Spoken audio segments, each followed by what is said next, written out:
તમારું નામ છે? મારું નામ સોનાલી છે. તમે આવ્યા ત્યારે તમને શું તકલીફ હતી? મને ફિશરની પ્રોબ્લેમ હતી, બ્લીડિંગ જતું હતું અને ટોયલેટ સાફ નહોતું થતું અને દુખાવો ઘણો થતો અને બળતરા પણ ઘણી થતી હતી. આપણે તમને કઈ દવા આપેલી હતી? મને હોમિયોપેથી દવા આપેલી. દવા લીધા પછી તમને કેવું રહ્યું? દવા લીધા પછી મને ઘણો ફરક પડી ગયો. જે બ્લીડિંગ તો એકદમ જ બંધ થઈ ગયું અને બળતરા પણ ઓછી થઈ ગઈ અને જે પેલું મસાન પેલું જે થતું હતું ફિશરના ચીરા ને બધું તો સાવ જ બંધ થઈ ગયું છે. ને એ તકલીફ તમને કેટલા સમયથી હતી? મને લગભગ 15-20 દિવસથી હતી તકલીફ. 15-20 દિવસથી તકલીફ હતી.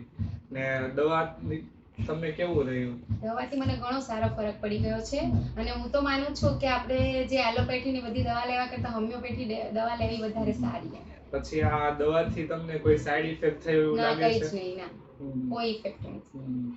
તમે શું આ દવા વિશે લોકોને શું જણાવશો? હું એ જ કહેવા માંગુ છું કે જે એલોપેથી ને એ બધી દવા લેવાથી મેં લીધી પણ હતી અને મને ફરક ના પડ્યો, પછી મેં હોમિયોપેથી દવા ચાલુ કરી. એટલે મારા માનવા પર તો એમ જ છે કે તમે બધા આ હોમિયોપેથી દવા વધારે લો એમ.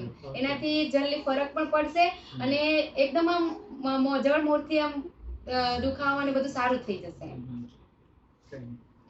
વિડીયોમાં કંઈક નવું જાણવા કે શીખવા મળ્યું હોય અને ગમ્યું હોય તો લાઈક અને શેર કરવાનું ભૂલતા નહીં. તેમજ ગુણવત્તાયુક્ત આરોગ્ય માટે મારી સાથે જોડાયેલા રહો. નમસ્તે.